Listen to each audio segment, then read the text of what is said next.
Et voici 5 jeux bangers qui sortent en ce début d'année 2026, et tout ça en moins d'une minute.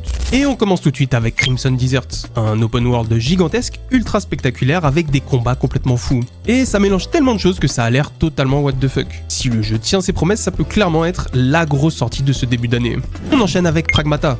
J'attends ce jeu depuis juin 2020, autant dire une éternité, mais ça y est, la nouvelle licence de Capcom arrive. Ce jeu mélange un concept étrange, à savoir du tir à la troisième personne avec des mécaniques de mini-puzzle. C'est bizarre, mais manette en main, ça fonctionne bien. Et on se donne rendez-vous le 24 avril pour la sortie. On continue avec Nioh 3. Si tu veux du challenge, du gameplay ultra nerveux et des boss qui ne pardonnent pas, celui-là est clairement fait pour toi. J'avais beaucoup aimé le premier et le second, donc j'attends cette suite de pied ferme. On change complètement d'ambiance avec Kern. C'est un peu le Dark Souls de l'escalade. Chaque décision compte, chaque prise peut te coûter la partie et ça rend le jeu hyper intense. Très différent mais super prometteur. Et en cinquième jeu, on termine avec Saros. C'est fait par les développeurs de Returnal, donc forcément ça attire l'attention. Le jeu va mettre l'accent sur la narration, mais aussi avec des mécaniques de roguelike, où ton personnage évolue à chaque tentative. Clairement un des jeux de 2026 à suivre de près. Ces 5 jeux ne sont qu'une petite partie de ce qui arrive en 2026, donc si tu veux d'autres recos et avis, abonne-toi.